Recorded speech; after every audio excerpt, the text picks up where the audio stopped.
দুইটা মেয়ের সাথে একসাথে টানকি মারতো একটা ছেলে। নিজেকে ভাবতো অনেক বড় প্লেয়ার, কিন্তু একটা কথা শুনেছেন তো, অতি চালাকের গলায় দড়ি। হঠাৎ করে একদিন ছেলেটা উধাও, না কোনো ক্লু, না কোনো মেসেজ, শুধু রেখে গেছে এক গাদার রহস্য আর ঝামেলা। আর এই মিসিং কেস ঘিরে শুরু হয় এমন সব কমেডি, কনফিউজড আর পাগলামি, যা দেখে আপনি তো হাসতে বাধ্য হবেন, আবার অবাকও হবেন। আজ আমরা কথা বলবো 2025 সালে রিলিজ হওয়া ব্রুমাস মুভিটা নিয়ে। তাহলে চলুন আর পেছন না বাড়িয়ে শুরু করি আমাদের আজকের মুভি এক্সপ্লেনেশন। সিনেমার শুরুতে আমরা দেখতে পাই ক্রিসমাস উপলক্ষে সবাই নাচ গানে নিজেকে মাতিয়ে তুলেছে। কিছুক্ষণ পর সিন্টু নামে একটা ছেলে গাড়ি থেকে নামে। ওর বাড়ির সামনেই সবাই নাচানাচি করছিল। সিন্টু ওর বাবা মাকে নিয়ে একটু আনন্দ করে সিন্টু ঘরে এসে ফ্রেশ হতে চলে যায়। একটু পর সিন্টু আসলে আন্টি ওকে খাবার খেতে দেন। নুন নেই মা, খেয়ে নে রে বাবা, এত বড় হয়ে গেছিস, ভদ্রতা বলতে কিছুই শিখলি না। এত কষ্ট করে মা রান্না করেছি, এটা না বলে কি হতো না? আর এমনিতেও নুন বেশি খাওয়া শরীরের জন্য ভালো না, প্রেসার বাড়ে। সিন্টু মনে মনে ভাবে, নুন কম হয়েছে বলে এমন কি ভুল করে ফেললাম রে বাবা, এই সামান্য কথার জন্য এত ভাষণ শুনতে হচ্ছে। আন্টি বলেন, বাবা তোর বয়স হচ্ছে 33 বছর মনে হয় পার করে ফেলেছিস। কোচিতে কেউ পছন্দের আছে কি? হ্যাঁ, থাকবে না কেন, কিন্তু আমার জন্য কেউ অবসর বসে নেই। তাহলে আমরা মেয়ে দেখি। দেখো দেখো, কিন্তু আমার একটা শর্ত আছে, যৌতুক দিতে হবে। কি? তুইও না? এটা ধর। শুনো মা, আমি আমাদের পঞ্চায়েতের একলতা এলিজেবল পারসন। একদিন দেখবে আমার পেছনে মেয়েদের লাইন লেগে থাকবে। আন্টি বলেন, বাপরে, বানরের আবার চাঁদে যাওয়ার ইচ্ছা, কি শখ। আন্টি সিন্টুকে কি বলেছেন? বিন্টুকে বোঝানোর জন্য, তাই তো? সিন্টু এই টপিক বাদ দিয়ে বিন্টুকে গিয়ে বলে, এই আছে কি? সিগারেট আছে কি? বিন্টু ছিল খুবই রাগী টাইপের একটা ছেলে। ওর প্রেসার হুট করেই হাই হয়ে যায়। আমি করে পান সিগারেটের দোকান খুলে বসে আছি নাকি? বাইরে থেকে গিয়ে কিনে খেয়ে আসো না কেন? আরে থাকোই কথা, তোর জন্য আমার পরিচয়টাই বদলে গেছে। আমার জীবনটা পুরো আখের মতো হয়ে গেছে। যে কারো ইচ্ছে হলে রসায় কান না দিলেই তো হয়। কে ওদের কথায় কান দেয়? হ্যাঁ, তোমাদের কথায় আমার কিছুই এসে যায় না। বিন্টু অনেকটাই রেগে গেছে। সিন্টু বলে, এত রেগে যাচ্ছিস কেন? আচ্ছা এসব বাদ দে, নিউ ইয়ারের প্ল্যান কি তোর? একটা বম প্ল্যান বানিয়েছে বেলজিন, রে পার্টি করবো আমরা কুর্গে। কুর্গে, আহা হা, ভালো। জানিস ইন্ডিয়ার সবচেয়ে সুন্দরী সুন্দরী মেয়েগুলো ওখানে থাকে। আমি যখন বেঙ্গালুরে থাকতাম, আমার কুর্গে দুজন বন্ধু ছিল। হায় হায় হায়, কি বলবো তোকে। আচ্ছা বাদ দে, তুই যে কুর্গে গিয়ে পার্টি করার প্ল্যান করছিস, তোর কাছে টাকা আছে কি? আরে ভাই, ব্ল্যাক পেপার তো অনেক কস্টলি হয়, কফিরও শুনেছি অনেক দাম, টাকা তো লাগবেই। সিন্টু 20,000 টাকা ওর ফোন থেকে বিন্টুকে ট্রান্সফার করে দেয়। এই নে, যা, এবার ইচ্ছে মতো গিয়ে এনজয় কর। বিন্টু তো অনেক খুশি। এভাবেই জ্ঞান না দিয়ে পূর্ণের কাজ করলেও তো পারো। এই ছেলেটার নামই বেলজিন, ও বিন্টুর বন্ধু। আরো দুজন মেয়ে এসে গাড়িতে উঠে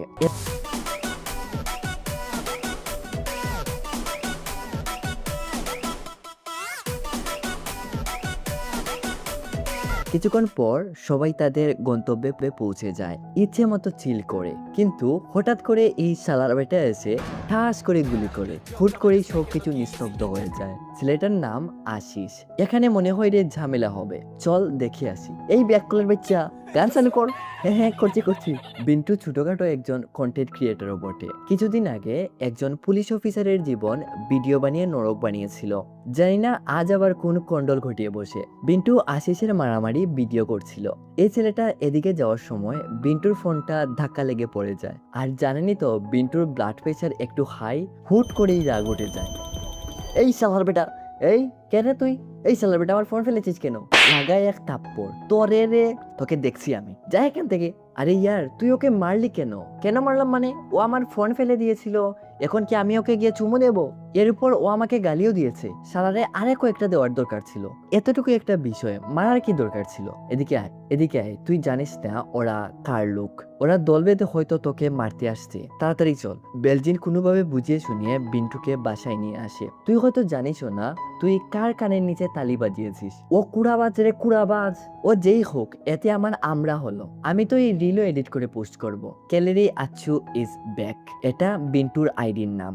বিন্টু ওর ভিডিও এডিট করছিল। হঠাৎ সবি নামে একজন বিন্টুকে ইনস্টাগ্রামে মেসেজ করে বিন্টুকে তার নাম্বার দিতে বলে। বিন্টু বিন্টুও তেমন কিছু না ভেবে ওর নাম্বারটা দিয়ে দেয়। নাম্বারটা পেয়ে সবির বিন্টুকে কল করে জানায় ও হচ্ছে সিন্টুর বন্ধু, কোচি থেকে বলছে সিন্টুকে কাল রাত থেকে কোথাও খুঁজে পাওয়া যাচ্ছে না, সিন্টু মিসিং, তুমি তাড়াতাড়ি কোচি চলে আসো। সবিরের সাথে কথা বলে বিন্টু সিন্টুকে ফোন করে, কিন্তু সিন্টুর ফোন সুইচ অফ দেখাচ্ছিল।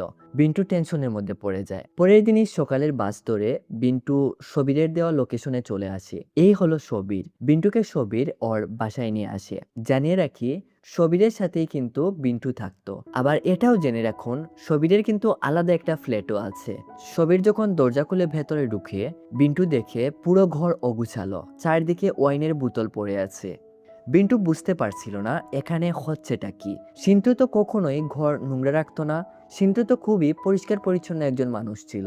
তাহলে এসবের মানে কি? আচ্ছা, এখানে কি হয়েছিল আমাকে একটু বলবে সবির? সবির বলে 30 তারিখ রাতে সিন্টু অনেক ড্রিঙ্ক করে আইসু নামে একটা মেয়েকে ও প্রচন্ড ভালোবাসতো, কিন্তু আইসু ওর সাথে টিচ করে। ওই দিন সিন্টু অনেকটাই ভেঙে পড়েছিল, অতিরিক্ত ওভার রিয়েক্ট করছিল। আমার আর সহ্য হচ্ছিল না, খুব জুড়ে ধরেছিল। এর জন্য বাথরুমে চলে যাই, কিন্তু বাথরুম থেকে এসে দেখি সিন্টু নেই। এদিক ওদিক চারদিক তন্ন তন্ন করে খুঁজি, কিন্তু সিন্টুকে কোথাও খুঁজে পাইনি। বিন্টু বলে, ওর অফিসে চেক করেছো? ও রিজাইন করেছে 2 মাস হয়ে গেছে। কি? হ্যাঁ, ও তোমাকে বলেনি? এইরকম যখন বিষয়, তাহলে চলো সবির ভাই পুলিশকে কমপ্লেন করি। আচ্ছা, ওই মেয়েটাকে তুমি কি চিনো যে সিন্টুকে টিচ করেছিল? হ্যাঁ চিনি তো। তুমি কি ওকে জিজ্ঞেস করেছো? অনেকবার কল করেছি, কিন্তু ফোন ধরেনি। আচ্ছা, কোথায় গেলে ওকে পাওয়া যাবে? ও তো অমুক জায়গায় থাকে, চলো ওখানে যাই। ভাইয়ের বিষয়ে ও জানে না, এটা হতেই পারে না। আইসুর আসল নাম আশারিয়া, আমরা সংক্ষেপে আইসু বলবো। আইসু পেশায় একজন ডেন্টিস্ট। দুজন এসে আইসুর হাসপাতালে দাঁড়িয়ে আছে। ভাই শুনো, আইসুর নাট একটু ঢিলে আছে, তুমি যাও, আমি আসতে পারবো না। আমি তো ওকে চিনিই না। কিন্তু আমি তো ওকে চিনি, এর জন্য বলছি। আমাকে ও দেখলে সহ্য করতে পারবে না। তুমি ওর পেশেন্ট হয়ে ভেতরে যাও, আর ওর ভেতরে নারী বুড়ি সব বের করে নিয়ে আসো। আইসুই আমাদের একমাত্র ভরসা। কিন্তু ভাই, আমি তো ব্রাশই করে আসিনি। ডেন্টাল ক্লিনিক আছে, কোনো সমস্যা নেই। সিন্টু সিরিয়ালের লাইনে বসে আছে, টি শার্ট দিয়ে ঘষে ঘষে দাঁতের ময়লা পরিষ্কার করছিল। বিন্টু, ভেতরে আসো। All the best. বিন্টু তো তুমি? হ্যাঁ বসো। আচ্ছা, আপনি ডাক্তার তো? হ্যাঁ বসো। শুয়ে পড়ো, শুয়ে পড়ো। মানে বিন্টু কথা বলার চান্সই পাচ্ছিল না। আরে এত কথা বলো না তো, আমাকে চেক করতে দাও। বিন্টু বলে, আপনি তো ডাক্তার আইসু তাই না? না তো। কিন্তু আমি তো ডাক্তার আইসুর সাথে দেখা করতে এসেছি। হইছে রে বাবা, এবার মুখটা বন্ধ কর। আমি ট্রিটমেন্ট করলে তোমার কি কোনো সমস্যা আছে? দেখি মুখটা খুলো তো। দিদি একটা দাঁতের কেনে লাগিয়ে দে। এবার বিন্টু কিছু বলতেও পারছিল না। ডাক্তার আইসু বারবার বলছিল। দিদি একটা বাটনে প্রেস করে আইসুকে ডাকে। কি হয়েছে? কিছু না, ও আপনাকে দিয়ে কনসাল্ট করাতে চায়। আচ্ছা ঠিক আছে, তুমি যাও। আপনি তাহলে ডাক্তার আইসু? হ্যাঁ, আমাকে একটু দেখতে দাও তো। বিন্টু মনে মনে বলে, ইয়া কোন জ্বালা এসে পড়লাম রে বাবা। দেখা দেখি শেষ হলে বিন্টু বলে, ডাক্তার সিন্টু? হ্যাঁ বলছি। 3টে দাঁতে ক্যাভিটিস আছে, 2টোতে রুট ক্যানাল করা জরুরি, আর একটা ডিসিশন আমরা এক্সরে করে জানাবো। বিন্টুর এত রাগ উঠছিল, কেবিন থেকে বেরোলে সবির জিজ্ঞেস করে, কি হলো রে? 3টে দাঁতে ক্যাভিটিস আছে, 2টো রুট ক্যানাল করতে হবে, আর একটা এক্সরে করে জানাবে। আর কিছুই বলেনি। সামনের সপ্তাহে অ্যাপয়েন্টমেন্ট নিতে বলেছে। কি?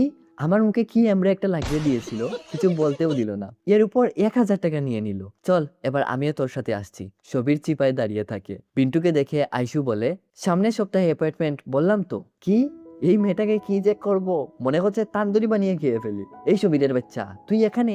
আরে তুই যা, আমি আছি তো। ধাক্কা ধাক্কি করতে গিয়ে সবির আইসুর সামনে পড়ে যায়। কি হয়েছে সবির? বিন্টু। আমি? তুমি? বিন্টু সিন্টুর ছোট ভাই। এই, তোরা দুটো আমার চোখের সামনে থেকে চলে যা, না হলে এক লাথি মেরে চাঁদের দেশে পাঠিয়ে দেব। আমি ওর সম্পর্কে কোনো কথাই বলতে চাই না। কম্প্রোমাইজ করতে এসেছো তাই না? ফুটে এখান থেকে। এই কি কি কি কি বললি রে? আজকে তোরে খাইয়ালামো। সবির দেখে বিন্টুর টেম্পারেচার হাই হয়ে যাচ্ছে। তোমার জন্য আমার ভাই আজ মিসিং। আমি এটার সমাধান না করে এখান থেকে যাবই না। সত্যিটা আজ তোমাকে বলতেই হবে। তোর ভাই আমাকে ছেড়ে দিয়েছে, এখন আমি কি করব? এতই মকল পেয়েছিস সাফরিদের মতো সুইসাইড করব? শালা পাগল, তোরা যদি মরতে ইচ্ছে করে তুইও মর গিয়ে। বিন্টুর টেম্পারেচার এবার হাই বলতে পুরো হাই। এই মেয়ে, তুই তো আসতে মূলে একটা ফ্রড। কাঁচামরিচ আর লবণ মিশে তোকে খাইয়ালামু। তুমি আজ আমার সাথে কথা শেষ করেই এখান থেকে যাবে। এই শুয়োর ক্ষুধাকার, মুখ বন্ধ কর। কি মনে করো নিজেকে? হ্যাঁ, আমার ক্লিনিকে এসে আমার উপরেই রাগ ঝাড়ছো? বলবো নাকি দারোয়ান কি? কানের গোড়ায় দুটো দিলেই ঠিক হবে। এই সবির, ওকে তাড়াতাড়ি এখান থেকে নিয়ে যাও, না হলে তোর দাঁত একটা অস্ত থাকবে না। চিনিস তো আমাকে, আমি ডেন্টিস্ট আশারিয়া, লাগে কথা কাটাকাটির বাদাম। সবির কোনোভাবে বিন্টুকে এখান থেকে সরিয়ে নিয়ে আসে, আমার উপর রাগ ঝাড়ে। ভদ্রতা বলতে ওর মধ্যে কোনো জিনিসই নেই। এই ভাই, তুই এত রেগে যাচ্ছিস কেন? আমি তো প্রথমেই তোকে বলে দিয়েছিলাম ও স্পেশাল টাইপের। তো আমি কি করব? আমার ভাই শুধুমাত্র ওর জন্য গায়েব হয়েছে, আর এখন লম্বা লম্বা কথা বলছে। সবির কোনোভাবে বুঝিয়ে শুনিয়ে বিন্টুকে এখান থেকে নিয়ে আসি। বিন্টুর আজ কোনোভাবেই রাগ কন্ট্রোল হচ্ছিল না। সিন আসে পুলিশ স্টেশনে, দুজন কমপ্লেন করতে এসেছে। পুলিশ এটা ওটা জানতে চাচ্ছে, একে একে সবির বলছে। সবকিছু লেখা হয়ে গেলে এই ইন্সপেক্টর এদেরকে নিয়ে এসআই এর কাছে আসে। স্যার, এদের একটা মিসিং কেস আছে। স্যার, এই হলো সবির, মিসিং লোকটার বন্ধু, আর ও বিন্টু, মিসিং লোকটার ভাই। এসআই এর সামনে যেতে বিন্টুর হাওয়া টাইট হয়ে যায়। জানেনই তো, বিন্টু ছোটখাটো একজন সোশ্যাল ইনফ্লুয়েন্সার। সিনটা একটু মাথায় রাখবেন, সামনে আমি জোড়াতালি দিয়ে আপনাকে বুঝিয়ে দিচ্ছি।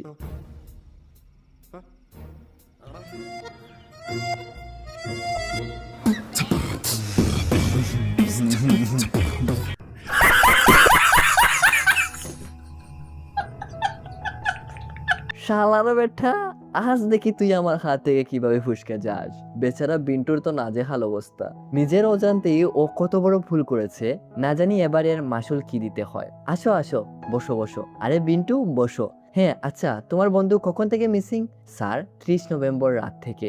এই সিন্টু কি কোনো ফাইন্যান্সিয়াল ডিলে ছিল? মানে আমি বলতে চাচ্ছি, ফাইন্যান্সিয়াল প্রবলেমে ছিল? না না স্যার, এরকম তো আমার জানা মতে ওর কোনো প্রবলেম ছিল না। দেখো, মিসিং কেসে প্রথম 48 ঘন্টা খুবই ক্রুয়েশিয়াল হয়। প্রথম দিকে যদি কোনো ইনফরমেশন না মেলে তো জিনিসটা খুবই কমপ্লিকেটেড হয়ে যায়। আচ্ছা, ও থাকতো কোথায়? স্যার, ওই অমুক জায়গায়। তাহলে চলো ওখানকার একটু খোঁজখবর নিয়ে দেখি। সিন আসে কিছুক্ষণ পর সিন্টুর ঘরে। এই সিন্টু কি ড্রাগস নিত? না স্যার, ওর তো এরকম কোনো বাজে স্বভাব ছিল না। আসলে কিছুদিন আগে ওর ব্রেকআপ হয়েছিল। ও, তাহলে চান্দু এই ফাঁদে পড়েছিল। সিন্টুর রুম কোনটা? সবগুলোই। ওই এখানে একাই থাকতো, আমি মাঝে মাঝে আসতাম আর কি। আরে বেটা, আমি বলতে চাচ্ছি ওর বেডরুম কোনটা? ও ও ও, ওইটা। আয়, শুধু ভাই ভেতরে আসবে। বিন্টু অসহায়ের মতো ছবির দিকে তাকায়। জানা। বিন্টু ভয়ে ভয়ে রুমে গিয়ে ঢুকে। এদিকে এই কাকু বিন্টু রুমে যেতেই দরজা লাগিয়ে দেয়। সবির মুচকি মুচকি হাসে। ক্যালেরি আছু না? একদিন কাকু চুরকে ধরতে গিয়ে হুচট খেয়ে মাটিতে টাচ করে পড়ে যান, আর এটা বিন্টু ভিডিও করে সোশ্যাল মিডিয়ায় আপলোড করে দেয়। চারদিকে ভিডিওটা নিয়ে সমালোচনার পাহাড় হয়ে যায়। শালার বেটা পুলিশ হয়েছে, একটা চুরকে ধরতে গিয়ে 100 বার আচার খায়। সরি স্যার, আমি এটা ইচ্ছে করে করিনি। আমি মনে করেছিলাম। তোর মনে হয়েছিল মানে? তোর যেটা মনে হবে তুই করে নিবি। তুই কি জানিস তোর এই ফেটাং ভিডিওর জন্য আমার উপর দিয়ে কিনা যাচ্ছে? কেরালা পুলিশের কাছে আমার কতটা সম্মান ছিল। তোর এক ক্যামেরার ভিডিওর জন্য আমি কেরালার পুলিশের কাছে এখন হিরো থেকে জোকার হয়ে গেছি। আমার বাচ্চা এখন স্কুলে যেতে পারে না, আমার স্ত্রী ঘর থেকে বেরোতে পারে না। সবকিছু ফেলে আজ আমাকে এখানে আসতে হলো শুধুমাত্র তোর জন্য। তুই 1 নম্বর কুত্তা। আমি যদি চাই তোর এই ভাইয়ের মিসিং কেসে তোকে দোষী বানিয়ে টানতে টানতে পুলিশ স্টেশন নিয়ে যেতে পারি। বিন্টু ওর ভুল স্বীকার করে। আমি আপনার পায়ে পড়ছি, প্লিজ আমার ভাইকে খুঁজতে সাহায্য করুন। বাহ বাহ, পা ধরেও দেখি ভালোই নাটক করতে পারিস, কিন্তু আমি তো তোকে এত সহজে ক্ষমা করতে পারবো না। আমি তোকে দুটো অপশন দিচ্ছি। এক, তুই নিজে গিয়ে তোর ভাইকে খুঁজে বের কর। আর সেকেন্ড অপশন হচ্ছে গিয়ে, এটা না হয় সামনেই জানবেন। সবই শুনো, আমি সবকিছু সেট করে দিয়েছি। কিছু যদি প্রয়োজন মনে করো আমাকে কল দিও, আমি চলে আসব। কত ভালো একটা লুক। জানি না ওনার সাথে এরকম খারাপ কাজটা কে করেছে। বিন্টু বুকে হাত দিয়ে মাথা নাড়ায়। কি? তার মানে তুই ক্যালেরি আছু? হ্যাঁ রে ভাই। সবির খিটখিটিয়ে হাসতে শুরু করে। শেষ বড়সায় পানি ঢেলে দিলি। বিন্টুর আবার প্রেসার হাই হতে শুরু করে, আচার মেরে ভেঙে পড়ে। সবির এসব দেখে পুরো ব্যাকুল হয়ে যায়। ও আবার না জানি বিন্টুকে কি বলে ফেললো। ভয়ে ভয়ে গিয়ে বিন্টুর পাশে বসে, আমরা ওকে খুঁজে বের করে নেব, তুমি এত চিন্তা করো না। দেখো বিন্টু, আমাকে এবার যেতে হবে। 2 দিন ধরে অফিসে যাইনি, অফিস থেকেও কল আসছে, আজ গিয়ে সাইন ইন করতে হবে। কিন্তু তোমাকে এভাবে রেখেও যাই কি করে? তোমাকে এখানে থাকতে হবে না, চলো আমার সাথে, আমার ঘরে থাকবে। না না, তুমি আমাকে নিয়ে চিন্তা করো না, আমি এমনিতেই কিছুক্ষণ পর ঠিক হয়ে যাব, তুমি যাও। বিন্টুর মনটা ভীষণ খারাপ। একদিকে তো ওর ভাইকে খুঁজে পাওয়া যাচ্ছে না, অন্যদিকে ভিডিওটা করার জন্য যতক্ষণ না কাকু ওর উপর রাগ ঝাড়ছেন কেস হাতে নেবেন না। এর জন্য একটা শর্তও দিয়েছেন। আমরা সামনে এই বিষয়ে বিস্তারিত জানবো। হঠাৎ বিন্টুর ইয়াইয়ার কথা মনে পড়ে। ইয়াইয়া হচ্ছে বিন্টুর ছোটবেলার বন্ধু। আরে করার জন্য গোয়া যাচ্ছি, আগে বললে আমি চারদিকে খোঁজখবর নিয়ে দেখতাম। ভাই দেখ, আমার পক্ষে এখন তো ফিরে আসা সম্ভব না, তবে আমার একজন পরিচিত লোক আছে, দাঁড়া আমি ওকে তোর কাছে পাঠাচ্ছি। কিছুক্ষণ পর কেউ এসে কলিং বেলে বেল দেয়। বিন্টু দেখে একজন ফুড ডেলিভারির লোক এসেছে। হ্যাপি নিউ ইয়ার ব্রো, তোমাকে এখানে কে আসতে বললো? আমি তো কোনো ফুড অর্ডার করিনি। ভাই আমি কোনো ফুড ডেলিভারির লোক না, সার্ভিস ডেলিভারির লোক, নাম হরি হেসুদর। ইয়ে বলেছে নিশ্চয়। হ্যাঁ হ্যাঁ, ইন্তেকাল হ্যাকার। ও আচ্ছা আচ্ছা, তুমি বিন্টু না? হ্যাঁ। দেখি সরে বেটা। বাপরে, এই বেটা ঘরটা একটু মুছেও রাখতে পারিস না? তোর এই ক্যামেরার কাজের জন্য একদিনে যদি আমার সবগুলো দাঁত পড়ে যায়, তোর বাপ কি এসে আমাকে টাকা দেবে? বিন্টু ফ্লোর মপ দিয়ে পরিষ্কার করে। হইছে রে বাবা হইছে, অনেক পরিষ্কার করছো। শুনো, সোজা পয়েন্টে আসি। তোমার ভাইকে যে আমি খুঁজে বের করব, এত বড় মাথা তো আমার এখনো হয়নি। কিন্তু হ্যাঁ, তোর ভাইয়ের ফোনটা কোথায় আছে এটা আমি খুঁজে বের করে দিতে পারি। ফোনটা পাওয়া গেলে মনে করিস ভাইও পাওয়া যাবে। টাকার অ্যামাউন্টটা এর জন্য বেশি লাগবে। ইয়ে বলেছে এর জন্য মাত্র 15,000 টাকা দিতে হবে। আমার ভাইয়ের কাছে টাকা আছে, ও তোমাকে দিয়ে দেবে, শুধু ওকে খুঁজে বের করতে হবে। তার মানে তোর কাছে কিছুই নেই? আছে, কিন্তু কম। অ্যাডভান্স ছাড়া আমি ল্যাপটপে হাত দিই না ভাই। আমার কাছে সব মিলিয়ে মাত্র 2500 টাকাই আছে। পাঠিয়ে দাও। মাত্র 500 টাকা? হরিহে সুদর্ণের শরীর জ্বলে। হরিহে সুদর্ণ নামটা অনেক কঠিন, উচ্চারণ করতেও সমস্যা হয়। আমরা সংক্ষেপে হরিন্দু বলি, কেমন? এই ব্রো, তোর ভাইয়ের ফোনটা কোন কোম্পানি ছিল? আইফোন 14। নাইস ইয়ার, কাজ হয়েছে। IMEI এর নাম্বারটা লাগবে, বক্সটা দাও তো ভাই। দুজন একটু খুঁজাখুঁজি করে বক্সটা বের করে। বক্স তো পেলাম, এখন ইমেল আইডি আর পাসওয়ার্ড লাগবে। ভাই ইমেল আইডি তো মনে আছে, কিন্তু পাসওয়ার্ড? কিছুক্ষণ ল্যাপটপে তিরিং বিরিং করে সিন্টুর ফোনের লোকেশনটা হরিন্দু বের করে ফেলে। ও এখানেই কোথাও আছে, লোকেশন এটাই বলছে। এখানে? কোথায় কোথায়? আরে বেটা এখানে মানে কোচিতে। দুজনের পর বাইক নিয়ে বেরিয়ে পড়ে ওই লোকেশনের উদ্দেশ্যে। কিছুক্ষণ খোঁজাখুঁজি করার পর দুজন ওই জায়গায় চলে আসে। টার্গেটে যাওয়ার পরই আমরা ফোনে রিং পাঠিয়ে দেব। বিন্টু বলে, ফোন যদি অফ থাকে? আরে গাদা, এটা আইফোন, ফোন অফ থাকলেও বাঁচবে। কলিং বেলে বেল দিতেই সবির এসে দরজা খুলে। তুই? তোর না অফিসে যাওয়ার কথা ছিল, তো বাসায় কি করছিস? আরে বিন্টু 2 দিন ধরে ঘুমাইনি, মাথা ব্যথাও করছে। আধা ঘন্টা ঘুমিয়ে ভেবেছিলাম অফিসে যাব। তোর সাথে এই বিল্লাটা কে রে? দাঁড়া রে, বিল্লা না, কি রে তোকে কি বলে? দাঁড়া। হরিন্দু ফোনে রিং পাঠিয়ে দে। हे भगवान तेरी लीला अपरंपार है। করে তুই আমার ভাইয়ের সাথে কি করেছিস বল?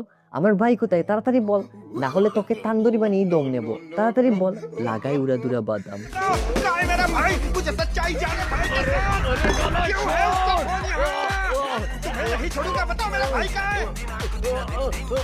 घर का मालिक आ गया। आने दो, उसे भी पता चले तुम कितने खराब इंसान हो। घर मालिक को पता चलने दो। হরিন্দু মজা নিতে শুরু করে। দুজন কি একটা ফাইজলামি শুরু করেছে। তোরা মারামারি খোর, আমি আমার কাজ করি। সোফার নিচ থেকে সিন্টুর ফোনটা বের করে ওর কাজে লেগে যাচ্ছে। সবকিছু ঠিকঠাক করে হরিন্দু আবার শো দেখতে বসে যায়। ওদিকে কলিং বেলে কখন থেকে কে বেল দিয়েই যাচ্ছে। দুটোর ওদিকে কোনো খেয়ালই নেই, ওরা ওদের মতো করে ব্যস্ত। এগুলো ও হো, তুই সকালে তো এই মেয়ে এখন এখানে কি করছে? ইয়ার আমাকে বলতে তো দে, তোর আর বলার কি বাকি রইল? আমি সব বুঝে গেছি, তোদের দুজনের চক্কর চলছে তাই না? আমার ভাই যখন এটা জানতে পারে তোরা আমার ভাইকে খুন করে ফেলেছিস, তাড়াতাড়ি বল আমার ভাইকে কোথায় খুন করে ফেলেছিস, আর না হলে দুটোকে আজ